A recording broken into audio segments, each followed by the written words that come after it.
today, now obviously we're doing this for the YouTube, but today we will be looking at two things: demutualisation and privatisation. Now, I have spoken about privatisation ad nauseum, but I want to clarify a few things. But I haven't spoken about a very important element of the Australian economy, which is demutualisation. So I'm going to go back in Australian history.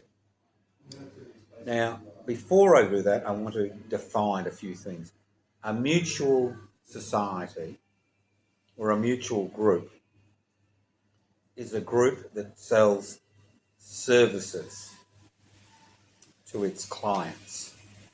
Clients don't contribute to a pool of money, but it sells services like insurance, medical, whatever. But the thing about a mutual society is that every member has an equal vote. For example, the RACV, the Royal Automobile Club of Victoria, is still a mutual society, and every member, not everybody who buys insurance, but every member, when the elections come round, we have a vote, right? A friendly society is a society where people contribute to an organisation that will look after funeral expenses, medical expenses, unemployment benefits. So a friendly society is different to a mutual society, but what they have in common is every member has an equal vote. When you publicly list a company, everything changes because every shareholder has an unequal vote depending on the amount of shares they own in the company. So if somebody owns 100,000 shares, they have 100,000 votes. If somebody owns 10 shares, they have 10 votes. So the difference between a mutual society and a friendly society and a publicly listed company is the fact that the members in a mutual society and a friendly society determine the what that particular group does. So it's an association of equals, not dependent on your financial contribution or the number of services you buy. Now, what is a public company or a public enterprise? Now, a lot of people automatically think that public enterprise is second rate. Now, a public company is owned and managed by the government of the day. It can be owned and managed by the state government. It can be owned and managed by the federal government. But the issue is that the money that is used to create and expand a public company is provided by the taxpayers as a whole. Now, the advantages of having a public company is, one, that it can provide services to individuals in a community which are not reliant on their ability to pay. So most public companies were established in the post-World War II, and they were established for one very good reason: to ensure that citizens and residents in the country had access to essential basic services like housing, electricity, gas, roads, and the list goes on and on. The problem is that public utilities are not owned by the people. Public utilities are owned by the government of the day.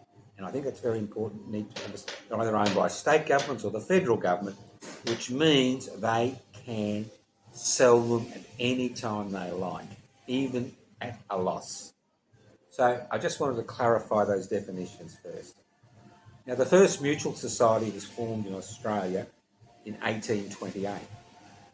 Now, if you don't think people had a sense of humour then, the first mutual society that was formed was called the Loyal Mariners Rest Home of the Grand United Order of Oddfellows. You like that? The Loyal Mariners Rest Home of the Grand United Order of Oddfellows. And what they did is they used what was called the seaman's chest principle, because in the 15th and 16th century, what would happen, because so many seamen would die through accidents or through piracy or through ships sinking, that they would have a sea chest. And there'd be a sea chest in the home port. And if something happened, there would be money in there which the members had contributed to be distributed among the families of those who had died. So it came from that principle, this thing. Now, I've looked at, there were so many friendly societies in Australia, and friendly societies existed in order to ensure that residents and citizens had access to sick pay, funeral benefits, medical benefits, insurance, and the list goes on and on.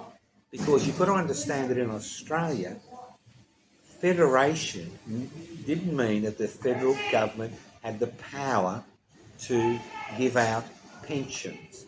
That power rested in the hands of state governments till the referendum of 1949, which gave the federal government the power to legislate to provide social security benefits to all Australians. That was the important thing, to all Australians. So we've got this interesting situation that in 1913 in Australia, 46% of Australians belonged to a friendly society. And the friendly society was the way that they survived in times of disasters and stress and unemployment. Because if you look at the Depression and the way that people who were unemployed during the Depression were treated by the state, you begin to understand that SUSO was basically about not providing money, but providing maybe some basic accommodation in tents, and that people had to work for that, and food rations. That's all it was. Because the federal government didn't have the authority to provide social security benefits to the population. So friendly societies was something that everybody understood, because half of the Australian population was covered by a friendly society. And there are tons of friendly societies. And the one I love is you'll love this, the Melbourne Association of Manufacturers of Passover Cakes. It's the smallest friendly society I could find. The Melbourne Association of Manufacturers of Passover Cakes. So most friendly societies were based on the type of work you did or where you worked. You know, timber, sawmillers, people who worked in factories, blacksmiths, you name it. There's this huge variety of friendly societies. So, cheers. So, what happened? Well, in the 1970s and 1980s, we saw the acceptance by governments at the state and federal level and the private sector that all important organisations which should be developed to support people should be privatised. So the mutual society, like the Australian Mutual Provident Society, which was formed in 1848, which basically offered insurance to people, and the members had an equal vote in how the society was functioning. In the 70s, what happened is that members were offered a small cash payout to give up their ownership of that society, and then that society was publicly listed on the share market to raise funds. So demutualisation was a very important way that the private sector was able to incorporate, how the private sector was able to incorporate the mutual societies and friendly societies into the private sector, but buying out members who didn't really understand what was going on. For example, in Victoria, the Royal Automobile Club of Victoria held out, while the New South Wales Royal Automobile Club became privatised. Now, most of the big companies that are still trading, like the Australian Mutual Provident Society, is not a mutual organisation. It's a publicly listed organisation on the stock market. So demutualisation was a way in the 70s and 80s for the private sector to take over institutions and corporations which had been established by working people to protect them in times of distress. Now, the other thing about friendly societies and mutual societies is they're also community organisations. Many of them held picnics, meetings, dances. They were more than an organisation that you put your money in and just you left it to the full-time workers to manage that money. They were more than that. They were community organisations which provided some semblance of community. So if you're a member of the Independent Order of Oddfellows, or you're a member of the Rechabites, or you're a member of the Sawmillers Association, or even if you're a member of the Melbourne Association of Manufacturers, Passover cakes, there would be social occasions where you meet other members, where you could actually talk about your day-to-day lives, but more importantly, talk about the organisation, how it was functioning, whether it was solvent, whether it was actually living up to its expectations. And if any elections occurred, every member had an equal vote. But when they become publicly listed companies, the number of votes that a member had was totally dependent on the number of shares they owned in the company. So what you see is these companies say 25% is owned by one particular corporation or particular individual, and then they dominate the decision-making capacity in that company. So what we saw is a loss of the ability of people who are involved, ordinary people involved, well, I hate the word ordinary, of people to actually control their lives and control the money which they put into an organisation. They had real control over it. Now let's move on to the public sector. Now Australia was one of the first sovereign nation states in the world, because it elected one of the first Labor governments in the world, to actually provide public assets for the benefit of all Australians, not just a minority that was able to give over disposable income to a friendly society to protect them. So the first major publicly listed company, the first major public company was, believe it or not, the Commonwealth Bank. And the Commonwealth Bank was created in 1911 to provide loans, small loans, to people to access housing and to start businesses, because the privately owned banks were not trusted, because in the 1890s a significant number of the small privately owned banks collapsed and people lost all the money they had in those banks. So the Commonwealth Bank was set up to provide security. And what the Commonwealth Bank did was gave a government guarantee, a Commonwealth government guarantee that your savings were protected. Because if the Commonwealth government fell, well, obviously we're in big trouble. So then we saw, believe it or not, before World War II, we saw the establishment of the Commonwealth Serum Laboratory, because people begin to understand, unlike today, where you've got misinformation and disinformation, that vaccines were essential to save people's lives, but more importantly, to save the lives of children. 50% of children, up till about the 1910s, died in this country before the age of 5 because of preventable diseases. So the Commonwealth Serum Laboratory was set up to provide vaccines in this country. At the same time, during World War I, the Billy Hughes-led nationalist government actually created an Australian shipping service, and they owned ships because they were sick and tired of being ripped off by the British industrialists. So with World War II and the end of World War II, increasing pressure was placed on the state, especially by returned servicemen and women who wanted to know what that sacrifice was all about.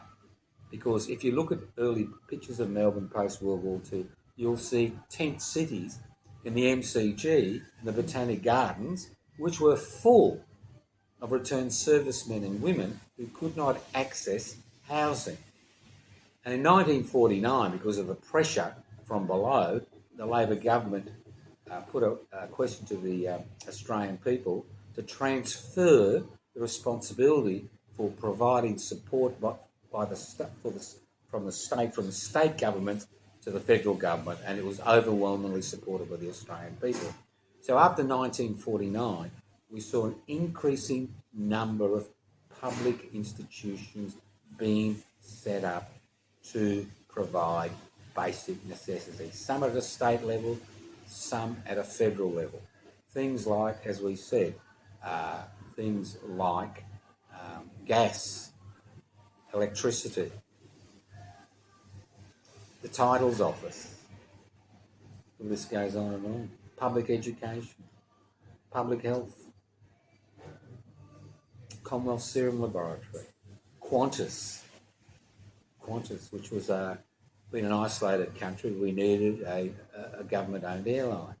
Commonwealth Serum Laboratory, CSIRO, and the list goes on and on. Even private health insurance through Medibank Private, which was privatised by the Abbott government in 2015. So we've got all these public companies. Now, the advantage of having a public company are multifold. And the first advantage is that everybody theoretically is treated equally on the basis of need. So you had the growth of a public housing industry at the state level. And we saw the Bolte government, or the Hangman's government, whatever you like to call it, provide huge amount of resources to create a significant public housing numbers in the state of Victoria and the rest of the country, because returned servicemen and women demanded, because of their sacrifice, let's remember that over 25,000 Australians died in the struggle against fascism, because that's what we were fighting, fascism, not a dirty little trade war as in World War One, but the Japanese imperial forces, the Nazis, the Italian fascists, and the list goes on and on. So we saw the Bolte government go into massive debt. Today, people are concerned about the percentage of debt in Victoria. It's minuscule compared to the debt which the Victorian government went into under a Liberal stewardship to expand public housing to such an extent that 15% of housing in the state of Victoria by the mid-1960s was public housing. And public housing wasn't just limited to people who were desperate or destitute. It was available to people who were never able to purchase in the private marketplace and relied on renting to survive. And even then, we had laws which protected renters. So if you rented, I think it's for over 20 years, you could not be evicted by the landlord because by that time, we are in a pub, ladies and gentlemen, so I don't want any complaints about the language, all right? It is a pub we're in. This is a beer. My colleague here is drinking also. We're almost reasonable. So going back to what I was saying. So why is public institutions important? One, theoretically they treat people equally and you receive that service on the basis of need.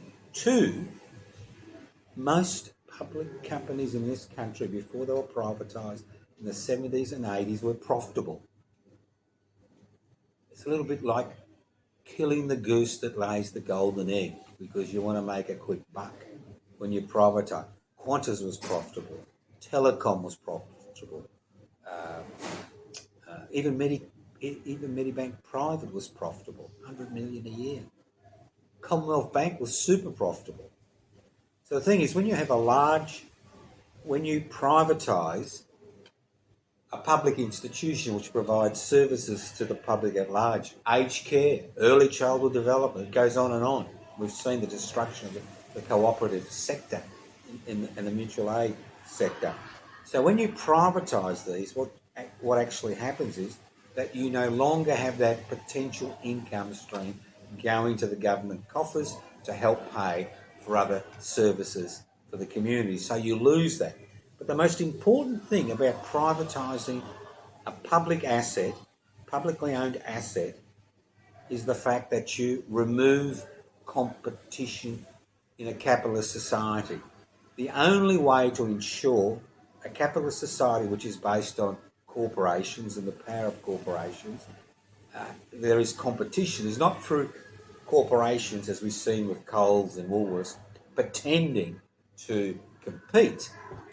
When you have a publicly owned bank, the privately owned bank have a lot of trouble maximising profits because people remove their money from the privately owned banks into the Commonwealth Bank because of that guarantee.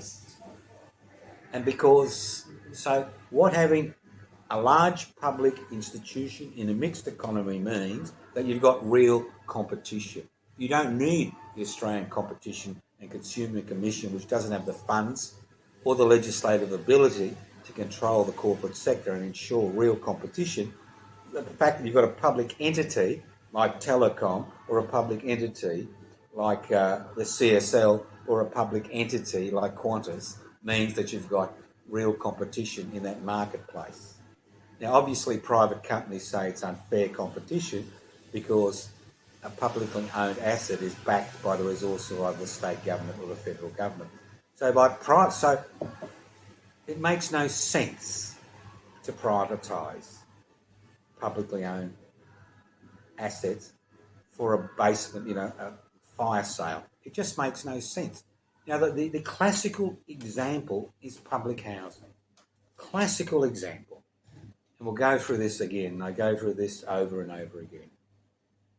Public housing across the country, especially in the state of Victoria, is in the throes of going through a revolution. And that revolution is based on the state washing its hands of its responsibility to provide shelter for its most vulnerable population and passing it on to the private sector, as we saw in the aged care sector federally and as we've seen in the early childhood development sector. So what we have seen over the last 20 years is attempts by various state governments, various political hues, to actually privatise public housing. And the way they've done it is that they've confused in the public mind what is public housing. Now, public housing is owned by the government of the day, is managed by the government of the day. What they've done is they've outsourced their responsibility to the private sector and called it social housing, community housing, affordable housing. That is nothing more than private housing. The situation is so ridiculous. In the last budget, which was handed down a week ago, the federal government is providing money to privately owned community affordable and social housing associations to actually provide housing for young people, because young people on a New Start allowance or a student allowance cannot even be entertained to be social, affordable and community housing recipients, because those organisations can't make a profit from them because of the minuscule amount of resources they're receiving from the federal government. That's how ridiculous the situation is. Now, the thing about public housing, and this is what people forget, it's a win-win situation. The first thing is it increases competition in the private housing market. Why do you think prices have escalated? Now, I bought a house with the help of a friendly bank in 1842 for $42,000. I sold that house 4 years later. Didn't make much. I paid off some of the mortgage. and then more in some other places. But that same house in 2017, no renovations, a 3-bedroom inner city house sitting on bricks. It had a slant in it, sold for 1.6 million. It hadn't even been repainted. You can't tell me that if you had competition in the housing market, that price would increase from 42,000 to 1.6 million for the same property. That's a 42-fold increase. Wages increased 7-fold during that period. So the dilemma is, if there isn't a strong public housing sector, the prices of housing in the private sector escalate. Now, currently, there's this huge hullabaloo by a minuscule number of Australians who are affected by the budget changes. 10,000 family trusts. 10,000. You know? Unbelievable. It's as if, and then people say, well, I've got a business. I've got to pay 47% capital gains tax. The fact is that if you sell your business for $2 million or less, there is no change to the capital gains tax. 95% of small businesses are not worth $2 million. And so you've got all this hullabaloo by people with resources, especially on the net, who are pushing to have these minuscule changes removed. For example, people who've got new stuff, people who are, what they call it, I've forgotten. You know, when you start a new business, a big business, upstart, whatever it is, you know, they're complaining. Startups, thank you, sir, madam. Startups, thank you. Save me there. Too much beer up here. So, if you've got a strong public housing sector, and this is hopefully these changes will have a minimal effect on it, what that means is that housing prices will decrease because fewer people will need to rent. End of story. And public housing provides security for the community in large. You don't want to put people with the same problems in the same, vicinity. I mean, the Kane Labor government, irrespective of its shortcomings, embarked on a policy of spot purchasing homes around the state to provide public housing for people in ordinary suburban houses. And I've been a doctor for 50 years, 49 of them in Melbourne, and I have patients who I home visit in public housing, and they have lived in those houses for 30 to 40 years. They brought up their children, who've had an education, who've moved on, who are paying taxes, they've had a reasonable life, but they've had security of tenure. So the difference between affordable social and community housing and public housing is security of tenure. So privatising the public housing sector is ludicrous. But the problem is today that most people equate public with bad. Public health, it's bad. Public education, it's bad. Why? It's very simple. Because the way this nation is organised in terms of the wealthy owning the means of production, distribution, exchange and communication, which sounds a bit cliche, but when you've got 1% of Australians owning 50%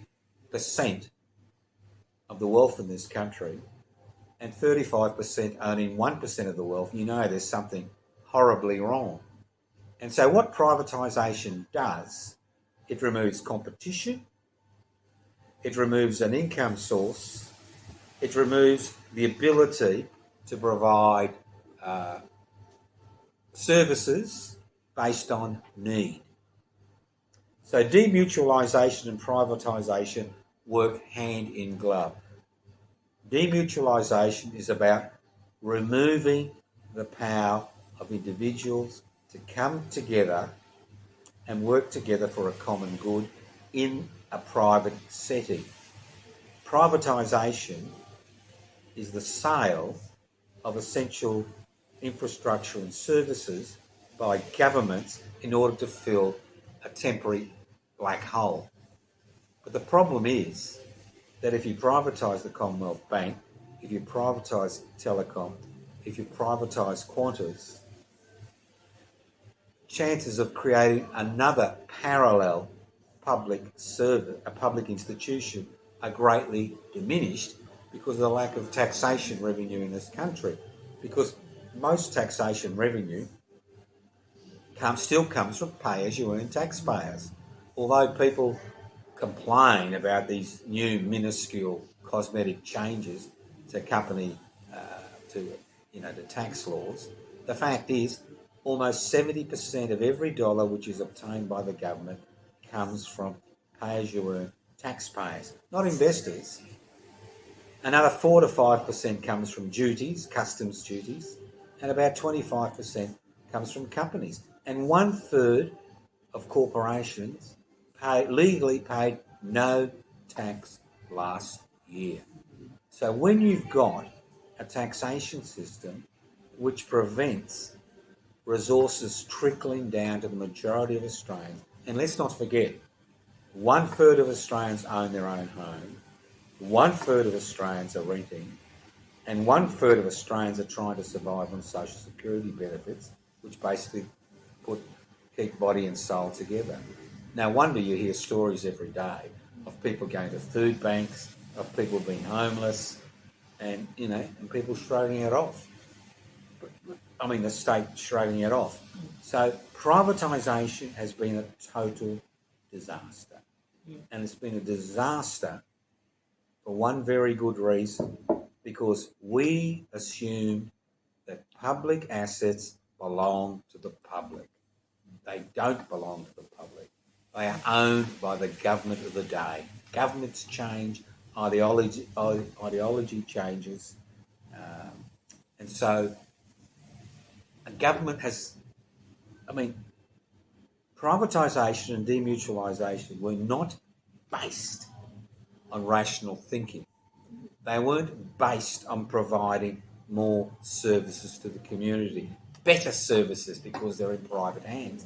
Nothing highlights this, what's happened to the aged care sector once it was fully privatised, where, certain companies were paying $2.50 a day for food for their residents. It's got to such a ridiculous situation that the Commonwealth government, the federal government, is now paying for wage increases for aged care workers and early childhood development workers. It's just an extraordinary state of affairs. So we've seen privatisation now in almost every aspect of our lives. The latest furphy, which has been used especially by the Victorian state government, is they're not privatising assets, they're giving them over to the private sector for 40 years. Obviously, at the end of 40 years, as we saw with Transurban, after 25 years, they will extend it to another 40 years. But the fact is that privatisation for the majority of people has been a disaster. Now, if you're rich enough in this country, you can get the best healthcare that money can provide. You can get the best private education for your kiddies. They can have horse riding lessons. They can have swimming pools. They can have beautiful courts. They can have theatres. They can have music, orchestras, and the list goes on and on. You go to a state school, a public school, you'd be lucky to get a phys ed teacher. You'd be lucky to actually have a playground where the asphalt hasn't got holes in it. It's just an extraordinary state of affairs, and we accept it. And nothing highlights this more than the fact that the media, I'm not just talking about the legacy media, but the social media, has been hijacked by so-called influencers who are pushing the idea that the only way forward is by removing government from the private sector and giving the private sector its head. This is what we had in the 19th century and the 18th century, where the private sector had its head. 4-year-olds were working in mines. Life expectancy was minimal, less than 30 years in some areas. You had whole families living underground, digging coal for a living. You had no health benefits. That's why you had friendly societies. You had people being treated in the most despicable manners. You had, and the rich and powerful walked around perfumed in order not to smell the smell that was coming from the gutters of the new urban hellholes which were created to feed workers into the industrial mills. It's just an extraordinary state of affairs. So for 50 years, this country and the people in this country, I blame us, you and me, I blame me and the other people here tonight because we haven't been successful in turning the tide. I blame the Australian people because they have believed the furphy that private is good, public is bad, and the way forward, the way to save money, the way to have competition is to privatise every aspect of our existence. Now, I know people talk about revolution, that's pie in the sky as far as I'm concerned. The thing is that if in the future there is a movement to create public institutions and ensure that everybody who can't own a home has access to public housing, that right needs to be enshrined in the federal constitution.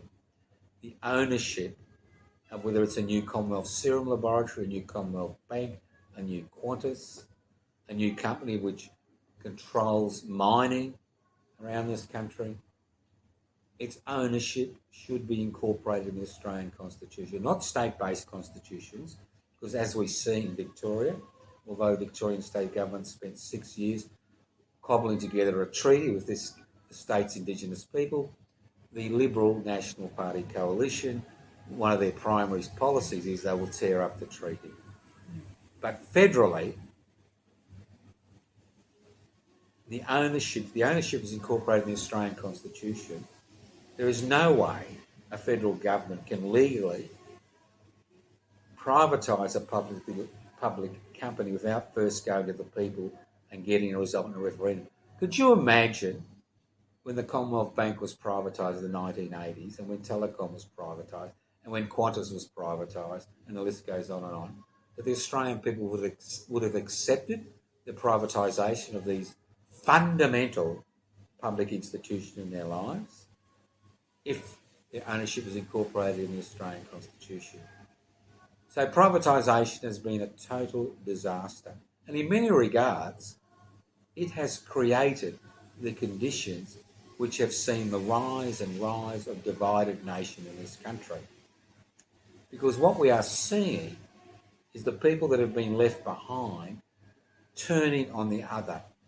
The person with a funny language, the person who wears a funny hat, the person who's got a different skin colour as the enemy. And we're seeing billionaires in this country, like Madam Reinhardt, funding divided nation in order to ensure that workers fight workers on the basis of what are basically inconsequential differences. So in many regards, the neoliberal revolution, privatisation, globalisation, corporatisation and deregulation have opened the path to the creation of political and social movements which are based on division. Movements like Divided Nation, Reform in the United Kingdom, and the Washington buffoon who's taken over the Republican Party in the US of A. So, what's the way forward? Well, I think the first way forward is that we need to get behind the public housing struggle. At least currently, over 60,000 Victorians, which are the numbers I'm familiar with, are still in public housing in Victoria. The Victorian Labor government has not been able to fully privatise the public housing sector. It's got to a situation where we should be demanding, not just defending, but demanding the extension of the public housing sector, not through giving taxpayers money to private individuals and corporations and businesses to build private homes for the community, social and affordable housing sector, but to actually have a government-owned construction arm which builds public housing on behalf of the people of this state. Now, I've been involved in many campaigns over the last 60 years. And I've never seen so much public support for governments to get on board the public housing bandwagon. And I can tell you why. For the last 10 years, every Thursday, me and another handful of people have been standing on the steps of the Victorian Parliament House from midday to 1 p.m. every Thursday. We've had 4 politicians come down in 10 years, 3 Greens and 1 Independent. But the number of people walking past who support the concept of public housing has been extraordinary. So I am encouraging you to join the public housing rally on the 30th of May 2026, just in case you're listening to this YouTube presentation in a few years' time. But in 30th of May 2026, if you're in the city of Melbourne, at 11 a.m, there will be a rally followed by a march to public housing estates in Fitzroy to ensure that people begin to understand the importance that public housing has played and will continue to play in the life of this country. Demutualisation was a disaster for people in friendly societies and people in mutual aid groups. Privatisation has been a disaster for most Australians. Not all Australians, not for the 8% of part of the investment class or the 1% that own the means of production, distribution, exchange and communication, who are currently squealing because of the minuscule cosmetic changes which have been made to tax law, but the majority of people in this country who continue to pay their taxes, work hard, obey the law, and be treated as utter fools. And we will be treated as utter fools until we continue to protest, to rise up, and to ensure that our representatives fear us more than they fear the 1% that own the means of production, distribution, exchange, and communication. And that comes from people being active, because democracy isn't rule of the people, by the people, for the people. Democracy is rule of the people, by the people, for the people, by an engaged public. And if you think that your engagement is limited to casting a ballot every 3 to 4 years to elect a representative to make decisions for you, you will get the society you've got today. People talk about the 243 bills which were passed by the Whitlam-led Labor government in the early 1970s. And they were passed because the Labor Party was pushed from below to pass reforms which people wanted. But it was pushed from below. That's why we have Medicare. That's why we have the pharmaceutical benefits scheme. That's why we have community radio stations. That's why we have no-fault divorce. That's why we have legal aid. It came from pressure from below. Because ultimately, representatives in a parliamentary democracy respond to pressure from below, not just pressure from above. So, if you can't make it to the rally, talk to your friends about public housing. Talk to your friends about privatisation. Talk to your friends about demutualisation. And if you're a member of the RACV, the Royal Automobile Club of Victoria, stand for election to the board. You never know where that will lead to. Thank you. Well, cheers to all of you. And if you couldn't hear part of it, sorry, but we are in a pub. That's the reality. We do our best. We're not paid. We do our best. We're not influencers. We don't get money from the net. All we're trying to do is get you to think about issues. If you like the YouTube, tell your friends about it. If you don't like it, bad luck. Cheers.